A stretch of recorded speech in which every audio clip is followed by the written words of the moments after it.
Hey folks, it's Dad. If you're new to my channel, folks, welcome. If you're one of my returning followers, it's great to see you again. So folks, I've been in model aviation since 1977, 78. And actually, if you really look at it, I was doing free flight, Gillows planes, went through control line, got into RC. In the 80s, I did nothing but glow. In the early 90s, I got into gas. And if you've been following me lately, you know I'm into ginormous electric airplanes.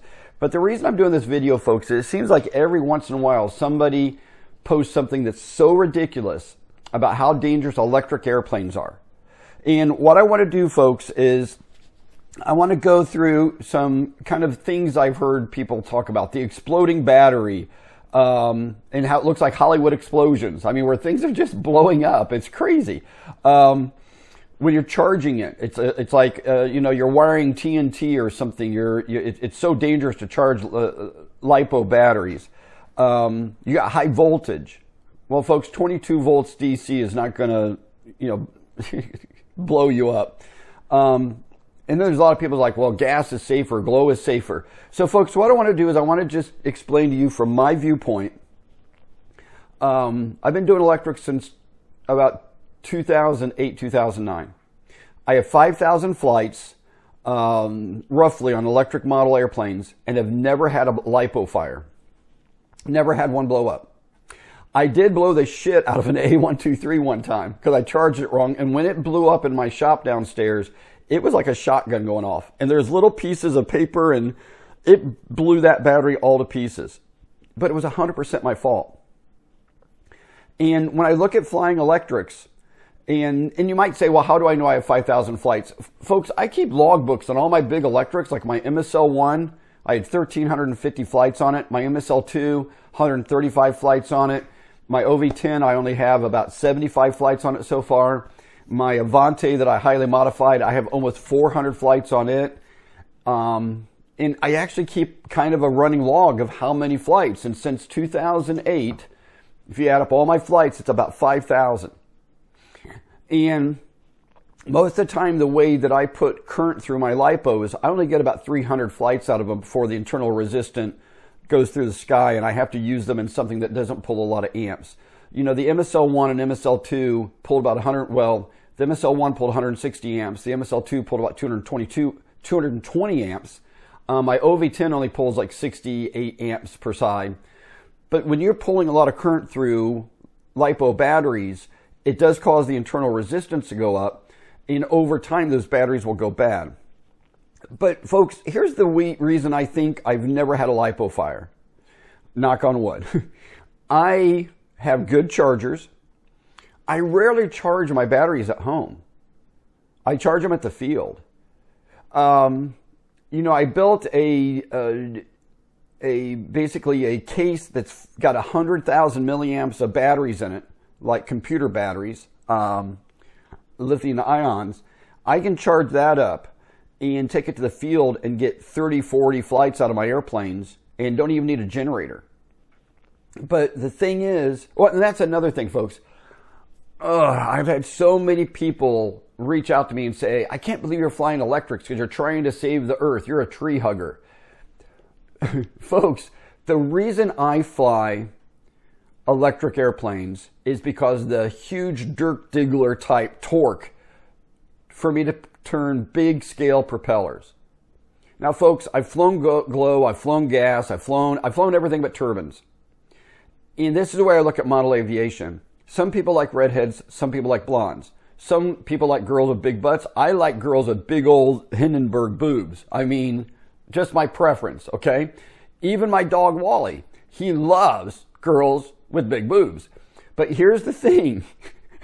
And I know I'm being silly here, but folks, there is no right or wrong about this hobby. I always refer to it as passion, but I had one of my followers say, well, isn't it a little bit more of an obsession? Yeah, it probably is an obsession. But folks, here's some facts about LiPo batteries for me. If you have a good smart charger, you monitor your batteries when you're charging them. Folks, I had a battery one time, a LiPo. I was charging it, And all of a sudden, I thought I smelled something. And I put my hand on the battery, and the battery is cool. Then I turned the battery on its side, and one of the cells was really, really hot. All the other is a 6 cell. The number 4 cell in there was so hot, it was warm, really warm to the touch. So I immediately unplugged it, plugged in my little voltage checker. I had 3.9, 3.91, all of that stuff. One of the cells was at 5 volts, and I'm like, whoa, a LiPo is not supposed to go past 4.2. I don't know what caused that cell to go bad. That battery did have about 250 flights on it, but I've only had that happen like twice where I've had a cell go bad in a battery. But folks, I was at a Warbird and Classic fly-in about 2 weeks ago. Saw this T-28 come diving out of the sky, and it never pulled up. And it was electric, and there was a little bit of white smoke for about 10 seconds out of it. It was way out there, 100 yards out there. And then it quit smoking. I see all these people, especially on my post. I don't have a massive YouTube following. I've got 10,500 something, and I appreciate you all very much. Tell all your friends. I'm trying to pump those numbers up. I still call those rookie numbers, and I need to get into the pros. But here's one of the things I want you to consider about lithium polymer batteries is, are they dangerous? Yes. But so is pouring gasoline all over your body. There's so many other things. Eating a cheeseburger, and you do it every day for the next 10 years, you might have a heart attack. There's all kinds of dangerous shit in the world. But folks, I hate the word expert, but I have a lot of experience with LiPo batteries, a lot. And I've tested them. I've drained them down to 3 volts and seen how much I can recover them. I've done some really crazy things to LiPo batteries. Again, knock on wood, I've never had a fire. How is that possible? It's respecting and doing the education to understand how LiPos work. I know there's a friend of mine that he charges at like 4 and 5C all the time because he wants to go flying. And I'm like, that's fine. Just monitor your battery. Check and see how it is. Check their internal resistance. Most chargers nowadays will show your internal resistance as you're charging. And as long as you're there monitoring the battery, first time ever, a month ago, I heard of a LiPo battery just spontaneously combusting on its own. Evidently, it was a new battery, wasn't damaged, wasn't being charged, was just sitting there and caught on fire. First time in my entire life I've heard of a LiPo spontaneously combusting on its own that wasn't damaged. I have seen people pile drive planes into the ground. They got to dig the battery out of the ground. They sit it on a park bench, and 20 minutes later it catches on fire. I saw that happen once. But I've never heard of one just sitting there and catching on fire. Let's say that is possible. How do you prevent that from burning down your house? Well, you store your batteries in an ammo can. These could all catch on fire right now. Hopefully you can see that. In an ammo can. And this ammo can will not let it burn down my house. These are like $23 on Amazon. And they are one of the greatest investments I've had for storing my batteries. If you pile all your batteries into a wooden drawer and you can't get it shut, you keep shoving them, there's all those balance connectors. There's all kinds of little things you could damage at the top of that battery that could cause a fire. But again, I've only heard once ever, and I don't have enough data to understand why a battery just sitting there in a neutral state could ever catch on fire. I'm not saying the person who posted it is lying. I'm not saying that they're technically wrong. But when you think of all the LiPos I've owned since 2008, I have never had one spontaneously combust. And this whole myth about electrics are going to burn down your house, electrics are bad, electrics are this, electrics are that, I think it's because the people just have not engaged it. Now, folks, when I was at that Warbird and Classic fly-in, there was the most beautiful Corsair with a big-ass radio. And when it flew, it was awesome. I mean, it whistled. Folks, I got to be honest, sitting there in my lawn chair watching that thing fly made me realize how much I love this hobby, because there's something for everybody. But I, right now in my life, love electrics. When I was in glow, I loved glow. I don't hate glow now. When I had the big gassers, I loved them. I don't hate them now. I just like electric. Now, one thing, folks, I do want to get rid of the myth on, and I still hear people say this: electrics are so much more reliable than gas. Just giving you my opinion here. Okay, your mileage may vary, okay? The gassers I had that wall blower or whatever the carburetor was, there's a little crap trap in there. It's a little bitty screen. I took that out and threw it away. And I'd only use automotive inline fuel filters. The reason I did that is because if you live in Indiana and you store that carburetor all winter, that carburetor dries out and the gas oil mix for a 2-cycle gets sticky in that crap trap. And if you don't literally take that out, soak it in gas and clean it out every spring, your idle mixture can change because a little bit of the drag that's going through that crap trap.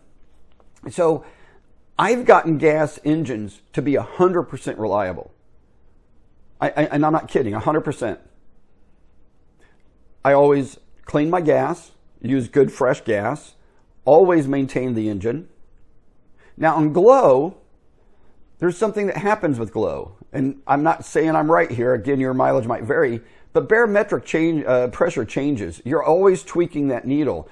Most people don't let glows warm up. I found out if I started my glow engine, excuse me, and literally let it run 60 seconds at like half throttle, shut it down, top off the fuel tank, restart it, lean it out, fly it, it would never die. I think sometimes when we're leaning out that engine, when the engine is still cold and it's not warming up, that's the reason it changes a little bit in the air.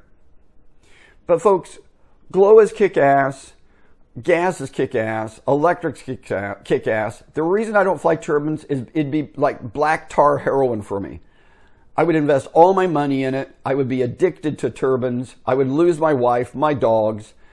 I would lose everything because I would have a really cool trailer full of turbines and I'd have to live out of that trailer. I don't want to make that jump into turbines because there's just too many cool toys there, but they all are very expensive.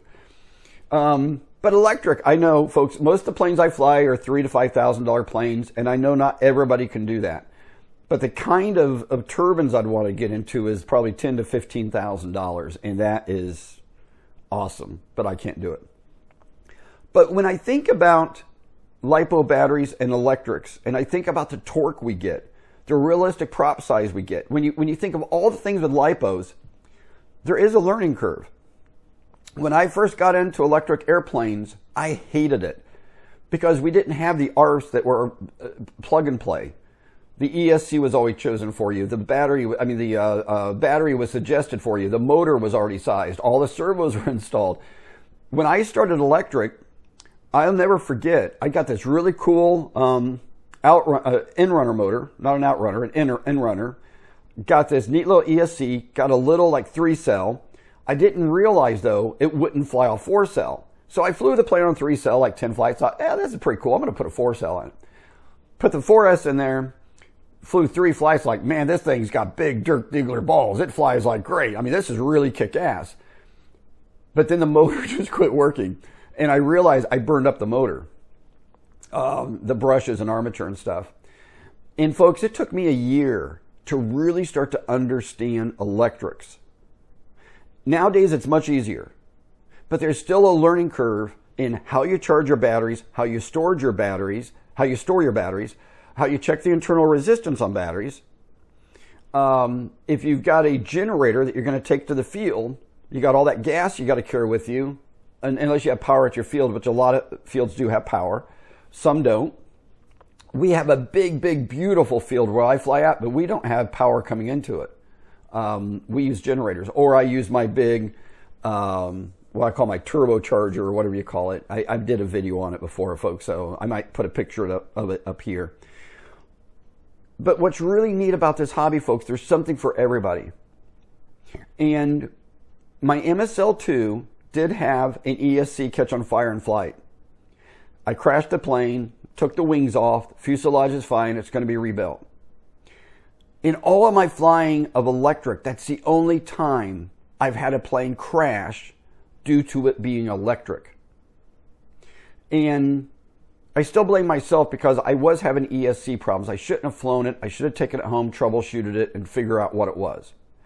I've only had 2 ESC failures in my life. One just quit working. The other one caught on fire and took out my airplane. Okay? But when you think of 5,000 flights, that's statistically not bad, especially when I shouldn't have flown the plane. The moment I was having ESC problems, I should have taken it home, troubleshooted it, and realized it was a piece of shit ESC and threw it away. Okay? But I've never had a LiPo fire, knock on wood. Only 2 ESC problems ever. Okay, and that's another learning curve for electric. Like my Bronco, my motors will only pull 60 to 65 amps, but I got 120 amp ESCs in there. I got a lot of headroom in my Bronco. Once you learn electrics and understand, how many watts you can really pull and how changing the prop will completely change all of that, then electric becomes very, very reliable and very, very fun. And I just wanted to put this out there, folks, because the other day I had posted something about my Emmaselle 2 crash, and one of the first posts was, I don't know why you insist on flying these really dangerous electrics and these really dangerous LiPos and this really dangerous stuff like that. Folks, I was sitting at a fun fly one time, and this was back in the 90s. And I want to be very careful how I say this because, folks, I don't like to ever put people down because I haven't walked in their shoes. But we all know those couple of pilots that all they do is build, and they're not very good pilots. Okay, they build the most beautiful P-47 Thunderbolt in the world. They come out to the field, sit in their lawn chair, and stare at the airplane for months at a time, and then they decide to fly it. And this was a big P-47, had a big G62, I don't remember, maybe it was a big Sax like 5.8, I don't remember which gas engine was in it. And him and his buddy sat there for an hour flipping it, trying to start it. And they ended up having a pool of gas about 20 inches big underneath it, priming it, fuel's just pouring out of it. It caught on fire. Now, they pulled the airplane out of the fire. Airplane didn't burn. But there were so many signals that what they were doing was wrong. In our hobby, there's normally signals that we're getting into the realm of something dangerous. I watched a drone one time come flying right across in front of us, hit the ground so hard, it shot the battery probably 50 yards down the field. We got the battery, and the leads were still on the ESC. It had actually pulled the wires off the cells. Now, that battery could probably be rebuilt. Okay, you take off the covering, you resolder it on the tabs, and you're probably good to go. But imagine the G-force impact that battery took. Imagine all of those balance taps in there. Everything that probably took the G-forces when that battery went 50 yards down the field bouncing. Me personally, it would go into the I'm not going to fly box, okay? Or maybe put it in a glider or something that's not high performance. But folks, common sense is one of the strongest things we have for flying model airplanes to prevent us from having dangerous problems. And I just wanted to share this video just because there's still the naysayers out there. And folks, this is what bothers me. We have a lot of young people that are really starting to come into the club again. I'm talking anywhere from 16 up to 25. A lot of this hobby is people over 40 years old because they're grown up and they can afford it. But the last 10 years, I've seen a lot of younger people really engaging the hobby.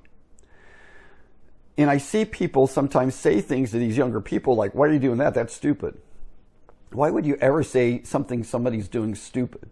I fired model rockets off airplanes before I found out that the FAA and the AMA don't like you doing that kind of stuff. Okay, I had no idea that they're like, no, you're not supposed to fire rockets from a model airplane. My bad, guilty. But here's the thing, folks. This hobby is to have fun. And it's to find our passion, to find our obsession, and to do what turns us on. And nobody deserves to put us down for what turns us on. Nobody. So if you fly turbines, you're a rock star. If you're flying the big gasser, especially that Corsair at that big radial, holy shit, that was beautiful. You're a rock star. You know, if you're flying glow, there's a guy that came to a fun fly I was at, brought this really cool little fast glow plane, louder than hell, awesome airplane. I thought that was just really cool. The biggest reason I got out of glow is I don't like cleaning my airplane because of all that oil. Okay, it's just a messy thing. The reason I got out of gas is because I found out electric turns scale-sized propellers. Okay, when you have an airplane that in real life has a propeller that goes outside of the fuselage, you want your model airplane to do that. Gas produces its basically full torque at a certain RPM range. And that prop size will only allow it to get to that, and the pitch will allow it to get to that RPM range. Okay? I like to turn big ass props that take 200 amps to turn them. Okay? And, but that's just me. That's just me. You know, I used to make jokes, folks, on social media that, hey, we're all awesome unless you drive an RC car. And then the RC guys are like, well, why do you hate cars? I'm like, I'm joking, you know. When I was younger, in my 20s, I had the, what was that monster truck that everybody owned? I can't remember the name. I used to be into the RC cars and trucks. You know, I had the Traxxas Hawk, and I had the RC-10L, and Gravedigger. That was the name of that big truck I had when I was in my 20s or 30s. I mean, I don't know how long ago that was. Probably closer to my 30s. But look, folks, I don't want this to be a long video. And it is kind of a rant. Honest to God, this is a little bit of a rant. I'm just tired of people making statements about the hobby that they have zero experience in, and they're only going by what they either see on the news or see somebody post that, yeah, my whole garage burned down because of it. Okay, or my house burnt down. Folks, don't ever charge lithium polymer batteries unless you are right there with them while they're charging. The crazy thing is, and I've actually driven nails through them to see how they react. I've actually smashed the ends of them, dropped them with a weight on them to see how fast the fire starts. Lithium polymer batteries, once they start to go, have an enormous amount of energy trying to be expelled in a very short span of time. You can have a very large fire literally within 15 seconds. And folks, it might take 2 minutes for your fire alarm to go off. And by then, you could have a fire that's going to be very, very hard to control. So, a couple of tips. I always store my batteries in these ammo cases, but then I put that inside a steel filing cabinet I got. So even if that got hot enough to try to burn something around it, it's still in a steel filing cabinet. Never ever charge unless you're there. Don't ever leave them unattended. I don't even like at a fly-in to charge my batteries in my trailer. I have a little pop-up table. I always charge them outside. Because at a fly-in, I will charge them and walk away. But if it ever had something go bad, it's going to be just my table melting, okay, not my trailer on fire. So another thing is know the internal resistance of your batteries. Understand how to store your batteries during the winter or even a week that you're not going to fly. I keep mine stored all the time. If I charge them up to fly and then the weather comes in, I'll go home and put them in a storage cycle immediately. But folks, I have done this long enough that we're in a certain point of the hobby where we got a lot of younger people coming back in. And the worst thing we could do is say, you're stupid or you're doing that wrong or why would you fly electric? And folks, I've had so many people think I'm a tree hugger because I want to fly electric. And I care about the environment, but my hobby comes first. I know I'll get in trouble for saying that, right? Folks, I don't know how many times I used to go to the field and take my Honda generator and let it run 12 hours with no catalytic converter, just spewing whatever it spews just so I can charge my batteries. And I didn't build my little field power supply thing for my chargers to try to save the world, even though it does because I'm charging it off home. and everybody knows that the electricity my house is powered on is some magical fairy dust power. It probably comes from gas, natural gas generation, or turbines, whatever they call it, or maybe a windmill. Don't get me started on how efficient that really is. But yeah, folks, look, rock on. Thanks for following me. Please like and subscribe. Please share my videos. I'm trying to pump my numbers up a little bit so I can at least pay for the hobby with my YouTube channel, okay? And I appreciate all your comments. Tell me down below if you think I'm full of shit or if you like what I'm saying. I'm open to any type of criticism, folks. Honestly, that's how we all communicate and learn, okay? I don't think there's anything, unless you're being destructive, that you could put in my comments that would ever hurt my feelings, because I got a pretty thick skin. So look, that's it. I hope you appreciate this. I'm going to look at my notes real quick to make sure I covered everything. And I did. So kick ass. Take care, everybody. I'll see you next time. Be safe. Take care. Bye-bye.